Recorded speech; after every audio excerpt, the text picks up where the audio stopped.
देख रहे हैं आप, मैं हूं आपके साथ पलक शर्मा। वक्त हो गया मॉर्निंग आगाज का, तो आइए रुक करते हैं प्रमुख खबरों की ओर, जहां पहली खबर ऋषिकेश से है। ऋषिकेश में लक्ष्मण झूला रोड स्थित कबीर चौरा आश्रम के ब्रह्मलीन महंत प्रदीप दास महाराज की छठी पुण्यतिथि धूमधाम से मनाई गई। इस मौके पर श्रद्धांजलि और पुष्पांजलि समारोह का आयोजन भी हुआ, जिसमें तीर्थ नगरी के संत महात्माओं ने हिस्सा लिया है। और इस दौरान साधु संतों ने ब्रह्मलीन महंत प्रदीप दास महाराज के बताए मार्ग पर चलने का संकल्प लिया है। कहा कि महंत प्रदीप दास महाराज जी की कमी को साधु समाज कभी पूरा नहीं कर पाएगा। उन्होंने अपने जीवन में मानव कल्याण के लिए अनगिनत महत्वपूर्ण कार्य किए हैं। आश्रम के महंत कपिल मुनि महाराज ने बताया कि समारोह का निर्णय लिया गया है और साथ ही साधु संत भी अपने एक संगठन बनाएंगे, जिससे साधु संतों की समस्याओं के समाधान के लिए वहां पर आवाज उठाई जाएगी। और साथ ही उन्होंने बताया कि पुष्पांजलि समारोह के बाद साधु संतों ने भंडारे में प्रसाद भी ग्रहण किया है।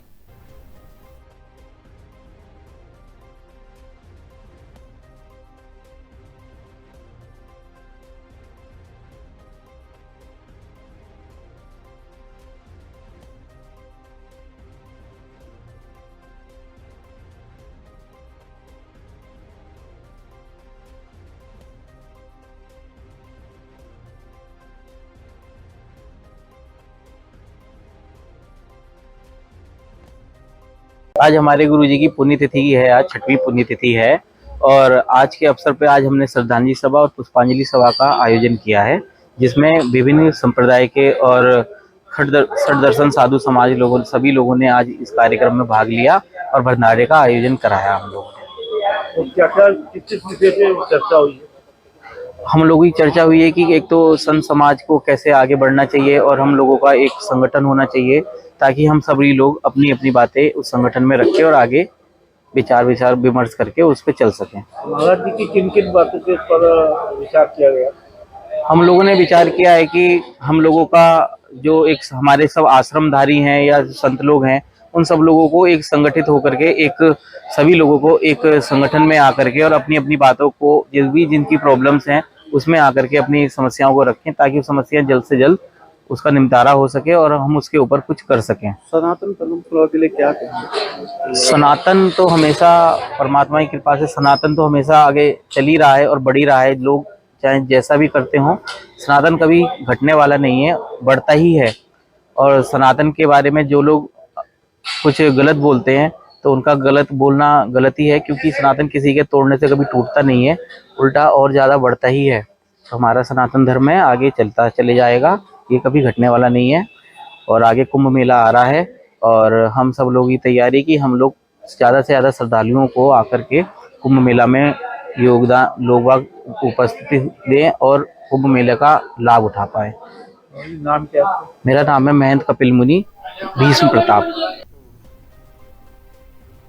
खबर रुड़की से है, जहां अंकिता भंडारी हत्याकांड को लेकर आज रुड़की में कांग्रेस की ओर से जोरदार न्याय यात्रा निकाली गई है। ये न्याय यात्रा गढ़वाल सभा से शुरू होकर भगत सिंह चौक तक पहुंची है, जहां सैकड़ों की संख्या में कांग्रेस कार्यकर्ता और स्थानीय लोग शामिल हुए हैं। यात्रा के दौरान प्रदर्शनकारियों ने हाथों में बैनर पोस्टर लेकर अंकिता भंडारी को न्याय दो और वीआईपी कौन जैसे गगनभेदी नारे लगाए। पूरे माहौल में गुस्सा, आक्रोश और पीड़ा साफ तौर पर देखने को मिली। इस न्याय यात्रा में उत्तराखंड के पूर्व मुख्यमंत्री हरीश रावत भी शामिल हुए। भारी भीड़ को संबोधित करते हुए हरीश रावत ने कहा कि अंकिता भंडारी को अब तक न्याय नहीं मिला और सरकार की मंशा पर बड़ा सवाल खड़ा किया। और साथ ही उन्होंने आरोप भी लगाया कि भाजपा सरकार दोषियों को बचाने का काम कर रही है और पूरे मामले में सच्चाई को दबाने की कोशिश की जा रही। उन्होंने सरकार से मांग की है कि मामले में शामिल वीआईपी का नाम सार्वजनिक किया जाए और दोषियों को कड़ी कार्रवाई की सजा दी जाए।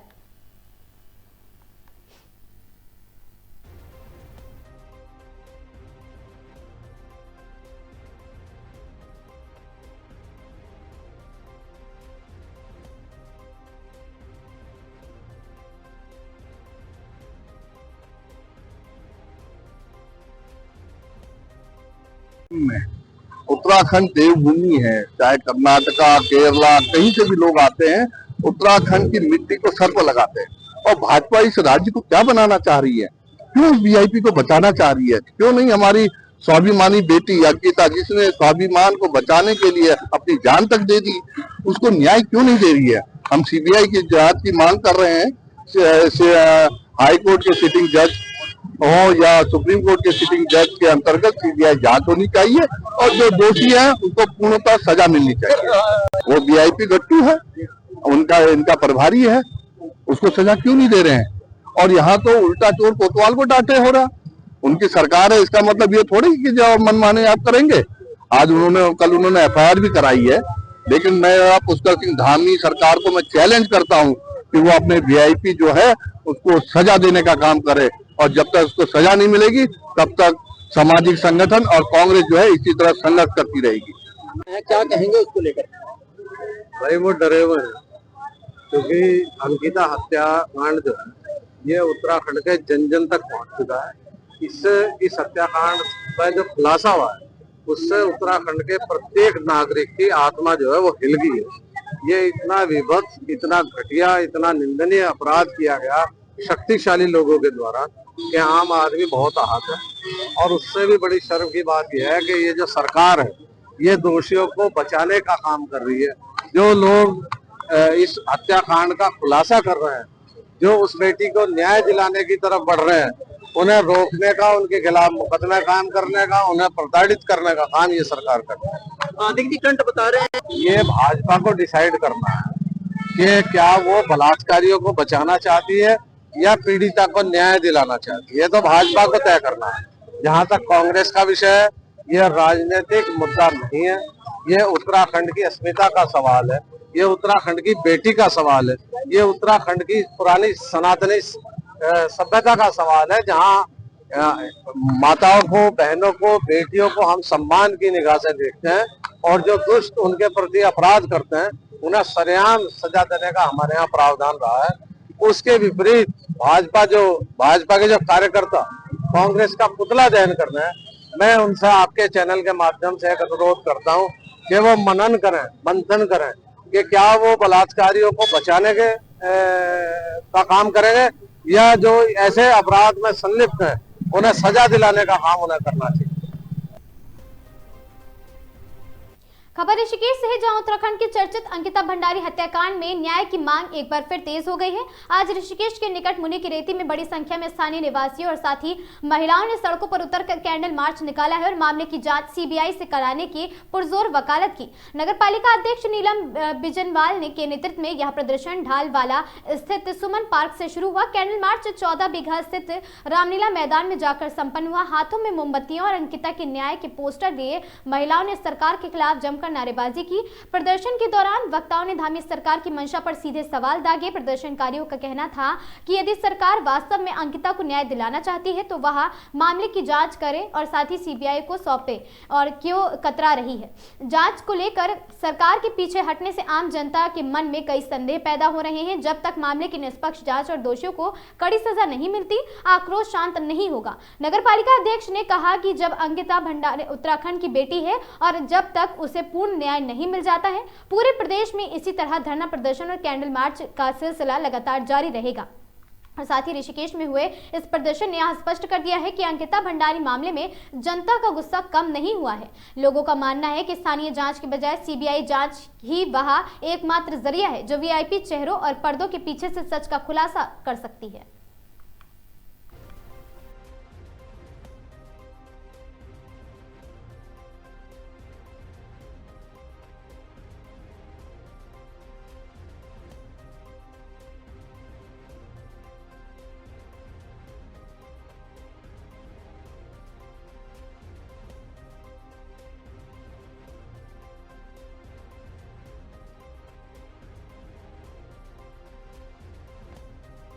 ये आज सुमन पार्क से लेकर रामलीला मैदान 14 बीघा सब्जी मंडी पुल तक हम लोग करने जा रहे हैं, और ये अंकिता भंडारी को न्याय की मांग को लेकर हम ये कैंडल मार्च कर रहे हैं। और जो सीबीआई जांच की भी हम मांग करते हैं कि सरकार से हम मांग करते हैं कि सीबीआई की जांच होनी चाहिए।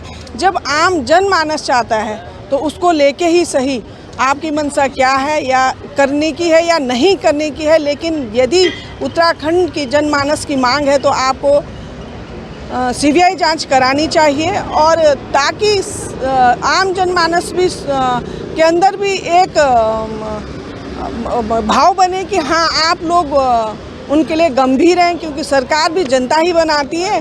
तो हम चाहते हैं कि आप जल्द से जल्द, जैसे आजकल सोशल मीडिया में आप लोग भी देख रहे होंगे, तो उन साक्ष्यों को इकट्ठा करके सरकार, जैसे कि बहुत सारी जगह अलग अलग विभिन्न चर्चाएं हैं और अलग सा एक माहौल देखने को मिल रहा है कि पक्ष और विपक्ष एक दूसरे का जो ये आजकल पुतला दहन किया जा रहा है। तो हम चाहते हैं कि सौहार्द भाव से सरकार को बड़ा दिल रख करके जो आम जनमानस चाह रहा है उस तरफ ये कदम बढ़ाएं और सीबीआई जांच की मांग करते हैं और सीबीआई जांच करें और जल्द से जल्द बहन अंकिता भंडारी को न्याय मिले और वो जो भी उसमें दोषी पाए जाते हैं उनको फांसी की सज़ा होनी चाहिए, ताकि आगे आने वाली पीढ़ी को भी एक सबक मिले कि ऐसा जब कोई कृत्य हम लोग करते हैं तो उसकी सज़ा फांसी भी होती है। ये फ्लैग मार्च कहाँ से जाएगा और कहाँ पर पहुँचेगा? ये सुमन मार्ग से सुमन पार्क से होते हुए ये रामलीला मैदान 14 बीघा सब्जी मंडी पुल तक जाएगा।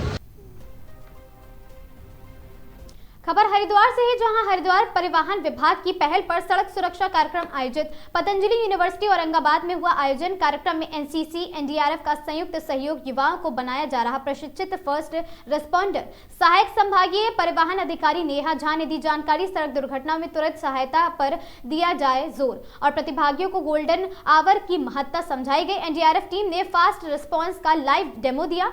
सीआरपी और साथ ही प्राथमिक उपचार और रक्त स्राव रोकने की तकनीकी सिखाई गई। स्ट्रेचर एवं वाहन कार्य का व्यवहारिक प्रशिक्षण भी कराया गया है और साथ ही वक्ताओं ने कहा प्रशिक्षण से कई जानें बचाने संभव हो गई हैं और साथ ही नियम पालन, हेलमेट और सीट बेल्ट उपयोग की अपील भी की गई।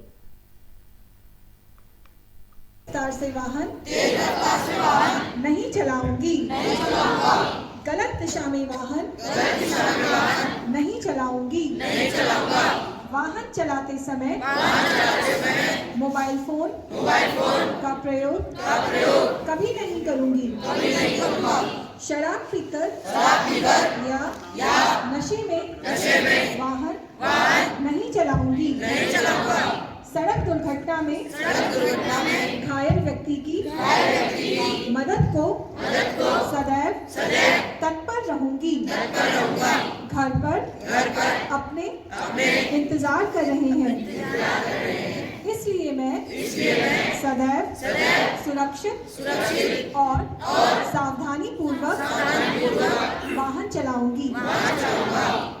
चलिए आप सब बैठिए। धन्यवाद। आप सबने शपथ ले ली है, फॉलो करनी है। सांस को पहुंचाना, ये वाली जो परिस्थितियां अक्सर करके हार्ट अटैक में हम लोग कर सकते हैं। घर में किसी को अचानक से हार्ट अटैक आया और आपने क्या किया, सब चीज पहले से ही चेक कर ली। उसके बाद आपने क्या करना है, तुरंत अगर लगता है कि सर्कुलेशन भी चले गया है और सांस भी नहीं आ रही है, तो तुरंत हम लोग क्या कर सकते हैं, सीपीआर हम लोग अपना दबाना है। उसके बाद तो उसको इस तरह से नहीं देंगे, ठीक है ना। अगर आप इस तरह से प्रेशर करेंगे उसके एक ही झटके में सारे रिब्स टूट जाएंगे। उसके लिए क्या करते हैं, दो उंगलियों को इस तरह से उसके हार्ट के पास ले जा करके धीरे धीरे से प्रेस करते हैं और फिर जब उसको सांस देते हैं तो हाफ मुंह भर के, पूरा मुंह भर के। सीमांत क्षेत्र खटीमा में नेता प्रतिपक्ष विधायक भुवन चंद्र कापड़ी एवं नानक मत्ता विधायक गोपाल सिंह राणा के नेतृत्व में खटीमा शारदा टॉकीज से तहसील तक भव्य मार्च, आपको बता दें कि मोर्चा निकाल जाहिर किया गया। अंकिता हत्याकांड में जांच को लेकर एसडीएम खटीमा के माध्यम से महामहिम राज्यपाल को ज्ञापन देते हुए स्वतंत्र सीबीआई जांच उत्तराखंड उच्च न्यायालय के पदासीन माननीय न्यायाधीश की निगरानी में कराए जाने के संबंध में जनता ने आक्रोश जताते हुए निष्पक्ष जांच की मांग रखी है। और अंकिता भंडारी हत्याकांड एक अत्यंत गंभीर एवं संवेदनशील मामला है जिसमें आज भी कई महत्वपूर्ण प्रश्न अनुत्तरित हैं और साथ ही अंकिता पर अनैतिक एक्स्ट्रा सर्विस देने का दबाव बनाए जाने का उल्लेख उसकी व्हाट्सएप चैट्स, गवाहों के बयान तथा चार्जशीट में सामने आए हैं। जब अंकिता ने इसका विरोध किया तो उसकी नृशंस हत्या कर दी गई। इस प्रकरण में सबसे गंभीर तथ्य यह है कि अंकिता की चैट्स में वीआईपी शब्द का उल्लेख होने के बावजूद आज तक ये स्पष्ट नहीं किया गया कि वह व्यक्ति कौन था। इस दौरान विधायक भुवन चंद्र कापड़ी ने महामहिम से निवेदन करते हुए मांग रखी है कि अंकिता भंडारी हत्याकांड के सीबीआई से जांच कराई जाए, जो उत्तराखंड उच्च न्यायालय के सीटिंग माननीय न्यायाधीश की निगरानी में न्यायालय के निर्देशानुसार कार्रवाई की जाए ताकि जांच पूर्णतः निष्पक्ष एवं पारदर्शी हो सके, जिसमें वीआईपी एंगल की स्वतंत्र एवं निष्पक्ष जांच सुरक्षित भी की जाए।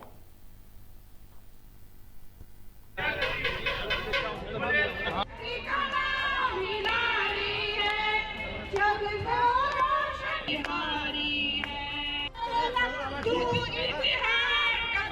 कौन थी अंकिता भंडारी? अंकिता भंडारी कि हम एक बेटी के लिए आए और आप सभी का दिल से धन्यवाद। आज पूरा आप यंग यूथ को देख रहे हैं, बुजुर्ग को देख रहे हैं, हम जितनी भी महिलाएं आज सड़क पे उतरी हैं अंकिता भंडारी के न्याय के लिए उतरे हैं। हम चाहेंगे, अपने सरकार से भी चाहेंगे कि उनको न्याय देना चाहिए, उनको चुप्पी तोड़नी चाहिए, जो दोषी हैं उनको सजा मिलनी चाहिए। आज हम सच में कुछ बेटियों के लिए, हर घर की बेटी सुरक्षित नहीं है, हमें भी लगता है कि हमारी भी बेटियां जा रही हैं, हम जा रहे हैं तो हम सुरक्षित नहीं हैं। तो सरकार को ये चुप्पी तोड़नी चाहिए, उनको जो दोषी हैं उन्हें सज़ा मिलनी चाहिए, उन्हें कड़ी से कड़ी सज़ा मिलनी चाहिए। आज पूरी मातृशक्ति आप लोग देख रहे हैं, पूरे जमात के साथ हम लोग यहाँ इकट्ठे हैं, हमारे विधायक जी उनके समक्ष हम लोग यहाँ पर उपस्थित हैं, लेकिन हम मातृशक्ति चाहते हैं जो दोषी है उसको सज़ा मिलनी चाहिए, कड़ी से कड़ी सज़ा मिलनी चाहिए, ताकि आगे से कोई ऐसी गलती ना करे। ऐसी ये बहुत ही शर्मसार बात है कि समझ में नहीं आता कि क्या लड़कियां सेफ हैं या हम बाहर जा सकते हैं, तो दोषी को सजा मिलना बहुत जरूरी है। अंकिता को न्याय मिलना चाहिए, मिलना चाहिए, मिलना चाहिए। पुष्पा राठौर। हमारे देश में ऐसी घटनाएं होती हैं जिसमें सरकार आंख मूंद लेती है और अपराधी के साथ खड़ी हो जाती है। तो ऐसे जन आंदोलन होते हैं, पहले भी होते हुए आए हैं और आगे भी होंगे, और अंकिता वाला भी चल रहा है। आज प्रदेश के हर जनमानस में सबसे पहले उनके मन में ये सवाल था कि हमारे बच्चों की मेहनत, जो परीक्षा है, उस परीक्षा में जो पेपर देने जाते हैं उसको बेच दिया जाता है। लोगों ने सह लिया। किसानों की फसल को मूल्य नहीं मिल रहा है, ठेकेदार खा जा रहे हैं, उन्होंने सह लिया। लेकिन जब बात आई कि एक बेटी जो ये विश्वास के साथ घर से बाहर निकली कि वो लड़कों के बराबर है, लड़का लड़की एक समान के नारा जब शरीरार्थ होने लगा, जब वो लड़की निकली और रोजगार करने लगी, तो 20 साल की लड़की को एक्स्ट्रा सर्विस के नाम पर उसकी हत्या कर दी जाती है। उसकी चैट है जिसमें वीआईपी सर्विस देने के लिए किसी वीआईपी के लिए कहा गया है, उस पर कोई जांच नहीं हुई।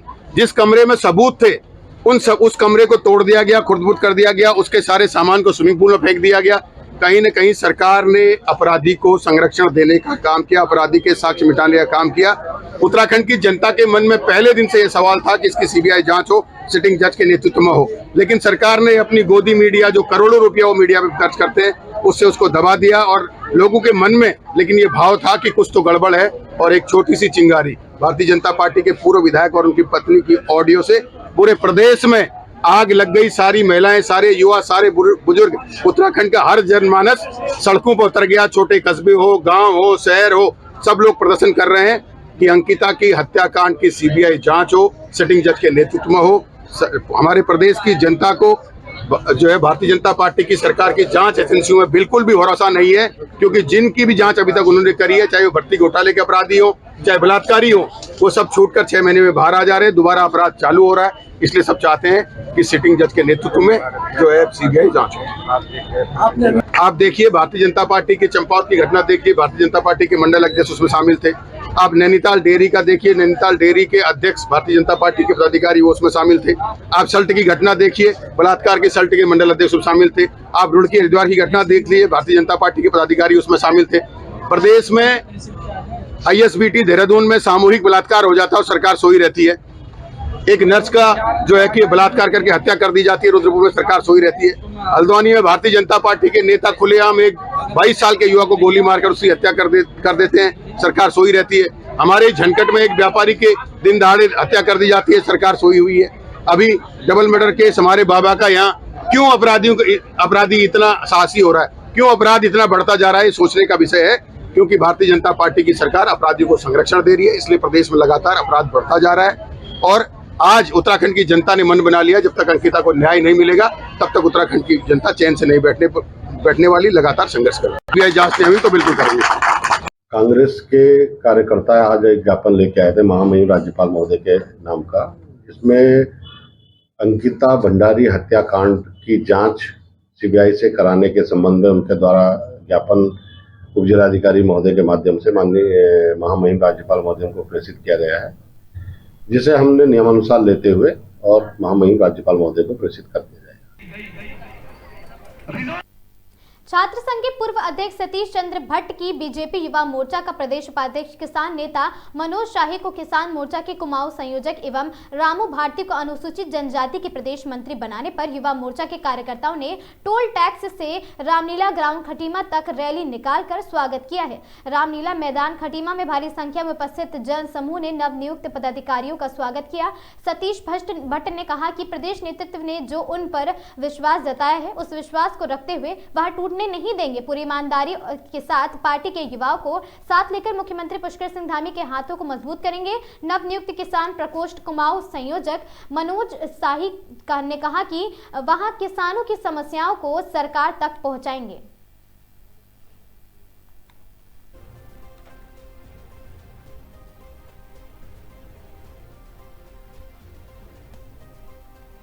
मुख्यमंत्री जी का और प्रदेश के नेतृत्व का बहुत बहुत धन्यवाद करता हूँ जिनने मुझे इस लायक समझा।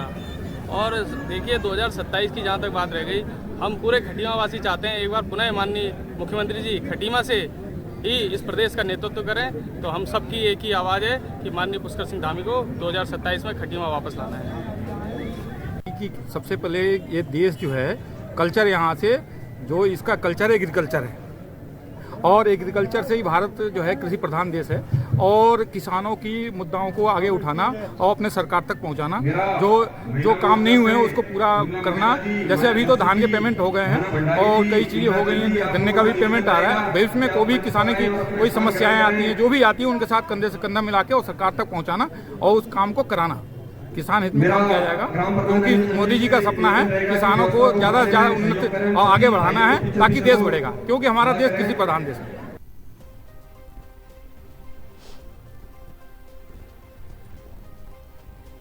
खबर हरिद्वार से है, जहां हरिद्वार में खाद्य सुरक्षा विभाग द्वारा मिलावट के खिलाफ और आम जनता को जागरूक करने के उद्देश्य से विशेष अभियान चलाया जा रहा। खाद्य सुरक्षा अधिकारी महिमानंद जोशी ने बताया कि आयुक्त खाद्य सुरक्षा प्रशासन एवं अपर आयुक्त के निर्देशों के क्रम में जनपद के स्कूलों, कॉलेजों और सोसाइटियों में लगातार फूड सेफ्टी अवेयरनेस प्रोग्राम आयोजित किए जा रहे हैं। इस अभियान के तहत FSW यानी food safety on wheels mobile van के माध्यम से खाद्य पदार्थों की मौके पर ही जाँच की जा रही है। वैन में उपलब्ध आधुनिक टेस्टिंग और साथ ही पैरामीटर्स के जरिए दूध, मसाले, तेल, दाल समेत रोजमर्रा के इस्तेमाल में होने वाले खाद्य सामग्री की जांच की जा रही है। आज इस कार्यक्रम के दौरान लोगों ने अपने घरों से लाई गई खाद्य सामग्री के लगभग 15 से 16 सैंपल जांच के लिए दिए हैं। और महिमानंद जोशी ने बताया कि यदि जांच में किसी प्रकार की मिलावट पाई जाती है तो संबंधित स्रोत और विक्रेता की पहचान कर नियमानुसार कार्रवाई करने की कार्रवाई की जाएगी। और यह अभियान 8 से 10 तारीख तक पूरे जनपद में चलेगा, जिसमें स्कूल, हॉस्टल, आंगनबाड़ी और बाजारों को भी कवर किया जाएगा। खाद्य सुरक्षा अधिकारी ने आम जनता से अपील की है कि खाद्य सामग्री खरीदते समय पैकिंग, मैन्युफैक्चरिंग और एक्सपायरी डेट अवश्य जांचें ताकि सुरक्षा और शुद्ध भोजन सुनिश्चित किया जा सके।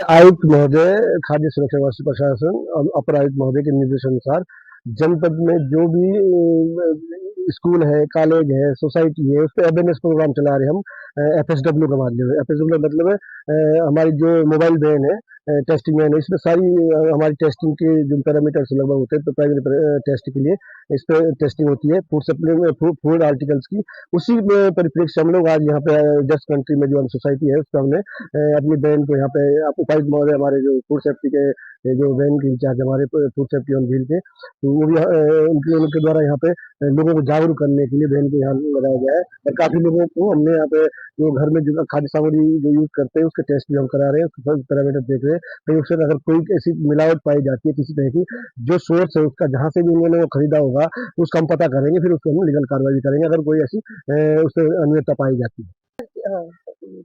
लगभग जो पता चला कि अभी हम 15 से 16 सैंपल हमारे पास अभी आए हैं जांच के लिए। घरों से लोगों ने अपने किचन से जो यूज करते हैं खाद्य सामग्री उसको लाए हैं। अब ये हमारा लगातार ये कार्यक्रम भी चलता रहेगा, लेकिन हमारे 5 दिन तक चलेगा। ये आज से लेकर हमारा 10 तारीख तक का हमारी वैन हमारे पूरे जनपद में रहेगी, जिसमें स्कूलों को भी हम कवर करेंगे, अवेयरनेस मार्केटिंग भी करेंगे। आंगनबाड़ी का तो मेन उद्देश्य हमारा छात्र स्कूल में हमारे जो बोर्डिंग स्कूल है जिसमें हमारा भोजन तैयार किया जाता है, जो हॉस्टल में छात्र रहते हैं उनको जो किचन में क्या क्या सामग्री खाद्य सामग्री बना रहे हैं, कहाँ से ला रहे हैं, उसका मेन अवेयरनेस का प्रोग्राम हो रहा है वहाँ पे, जांच का भी, और छात्रों को भी अवेयर करना है कि फूड सेफ्टी में आप क्या क्या सावधानी रखनी चाहिए आपको। उसके परिपेक्ष से हम लोग रुड़की में भी, हम IIT रुड़की में भी करेंगे और अन्य जो हमारे कॉलेज करेंगे, और सोसाइटी भी जो होगी, आवाज सोसाइटी होगी, उसको भी हम टेस्टिंग का कार्य करेंगे अवेयरनेस के साथ। लोगों से हमारी ये अपील है कि जो भी आप खाद्य सामग्री आप यूज करते हैं उसको सबसे पहले तो आप उसका पैकिंग डेट, एक्सपायरी डेट, और जो दुकानदार जहां से आप ला रहे हो उसका लाइसेंस होना अनिवार्य है। लाइसेंस देख के, FSI लाइसेंस जो होता है उसको देख के ही आप उस दुकानदार से आप खाद्य सामग्री खरीदे जो लाइसेंस शुदा हो। और पैकेज में विशेषकर ध्यान दें कि मैन्युफैक्चरिंग डेट उस पर और जो यूज बाई डेट है वो अनिवार्य रूप से देखना बैच नंबर के साथ। जहां एक तरफ संपूर्ण उत्तराखंड प्रदेश में बीते साल 2022 की तारीख 2 दिसंबर को घटित हुई चर्चित अंकिता भंडारी हत्याकांड को लेकर धामी सरकार के खिलाफ कांग्रेस पार्टी के कार्यकर्ताओं का लगातार दिन प्रतिदिन अब भी विरोध प्रदर्शन जारी है, जिसके चलते जगह जगह से अंकिता भंडारी हत्याकांड में CBI जांच कराने की मांग उठ रही है। वहीं अब दूसरी तरफ भारतीय जनता पार्टी के कार्यकर्ताओं द्वारा भी कांग्रेस का जगह जगह पुतला दहन किया जा रहा है। उसी तर्ज पर जनपद उधम सिंह नगर के जसपुर नगर से भी एक अनोखी खबर सामने निकल कर आ रही है, जहां आज नगर के सुभाष चौक पर काशीपुर भाजपा जिला अध्यक्ष मनोज पाल सिंह के नेतृत्व में दर्जनों भाजपा कार्यकर्ताओं ने कांग्रेस पार्टी का पुतला दहन किया और कांग्रेस पार्टी मुर्दाबाद जोरदार नारों के साथ पार्टी के खिलाफ जमकर नारेबाजी की, जिसको लेकर भाजपा जिलाध्यक्ष मनोज पाल सिंह ने मीडिया से रूबरू होकर कांग्रेस पार्टी पर हमलावर होते हुए कहा कि कांग्रेस पार्टी एक षड्यंत्र के तहत अंकिता भंडारी हत्याकांड के जरिए प्रदेश का माहौल खराब करने चाहती है और साथ ही यशस्वी मुख्यमंत्री के नेतृत्व में गठित SIT ने इस मामले में पूरी ईमानदारी से गहनता के साथ काम किया है। उसी का परिणाम है कि जो बिटिया के दुष्कर्म थे, जिन्होंने उनके साथ दुष्कर्म किया था, वो आज उम्र कैद की सजा में है और हमारी सरकार ने भी आह्वान किया है। इसके बावजूद भी हम भी चाहते हैं कि अंकिता भंडारी हत्याकांड से संबंधित कोई साक्ष्य प्रमाण किसी के पास है तो वो सरकार या न्यायालय को उपलब्ध कराए, जिसकी जो संभव हो जांच कराने के सरकार तैयार है।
एक हमारी उत्तराखंड की बेटी अंकिता भंडारी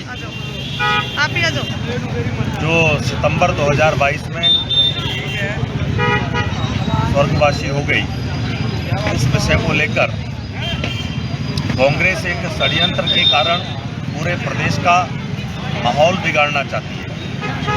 इसलिए मैंने आज हमने कांग्रेस का पुतला दहन किया है और हमारे प्रदेश के यशस्वी मुख्यमंत्री जी के नेतृत्व में SIT बनाकर इस विषय का गहनता से, उस समय पौड़ी के हमारे SSP शेखर सुवाल जी उस टीम के सदस्य रहे, गहनता से एक एक बारीकी फॉरेंसिक टीम लगाकर उस जहां पीड़िता रहती थी उस रिसोर्ट के उस कमरे की वीडियो सारी चीज़ें बनाकर पूरी SIT ने जिम्मेदारी के साथ काम किया है और उसी का परिणाम है कि जो उस बिटिया के बलात्कारी थे वो आज उम्र कैद की सज़ा में है। और हम सब लोग भी चाहते हैं कि इतने के बावजूद भी अगर कोई तथ्य, कोई प्रमाण उस बिटिया के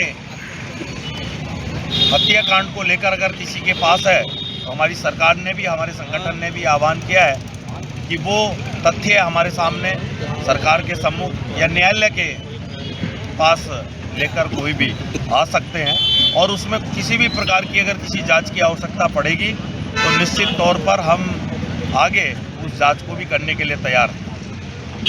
जो दो लोगों के बीच की वार्तालाप को लेकर कांग्रेस ने एक मुद्दा बनाया है कि दो लोग आपस में बातचीत कर रहे हैं और उसको लेकर उसमें बातचीत करने वाले व्यक्ति के द्वारा शब्दों से ये भी कहा गया है कि अंकिता ने आत्महत्या कर ली।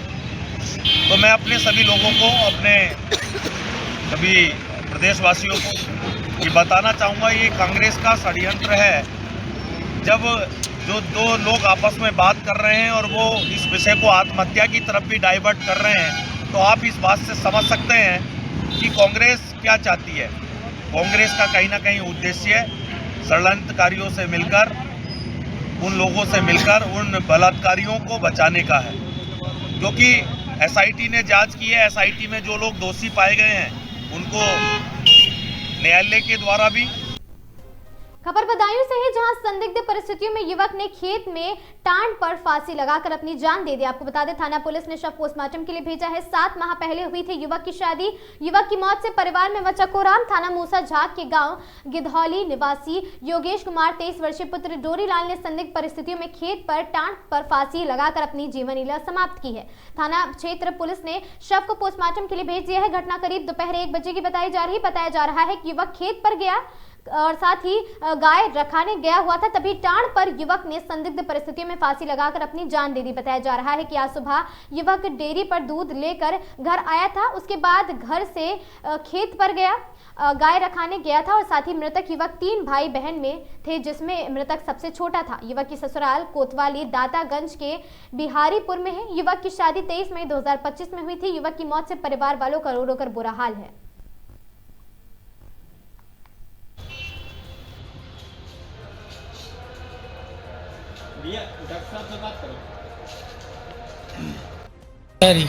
कहाँ के रहने वाले हो? गिधौल। कहाँ पड़ता है गिधौल? मेरा थाना मूसा झाग। क्या हुआ भतीजे के साथ आपके? मुझे वहाँ का सुबह आओ घर से अच्छे खासे चाय फाय पी के आओ खेत पर गैया रखाने को ताई, तो 11-12 बजे 1 बजे करीब जो गांव वाले लोग गए तो उनको मालूम भाई, तो घरे फिर सूचना गई कि उसने फांसी खा ली है। कहाँ पे लगाई थी? वहीं टांड पे लगाई थी खेत पे अपने। हाँ, अरे सुबह सब गए तो सुबह डेयरी पे दूध भी डाल के आया? दूध डाल के आया, चाय पी के आया घर से, कोई बात नहीं थी। तो लड़ाई हुई घर पर? नहीं, कुछ नहीं। गांव में ना, या रिश्तेदारी में? ना। या पत्नी से? किसी से कोई बातें ना आई। अच्छा। तो क्या लग रहा है आपको? अब जो तो कुदरत जाने, अब हम क्या कह सकते हैं। शादी कैसा साल हो गए शादी को? शादी का साल गई है, 7-8 महीना तो चलिए रहो। अच्छा, क्या बजे की बात है ये 1 बजे की। मॉर्निंग आगाज की इन खबरों में आज के लिए बस इतना ही। ऐसी खबरों से लगातार जुड़े रहने के लिए बने रहें हमारे साथ और देखते रहें आगाज टाइम्स।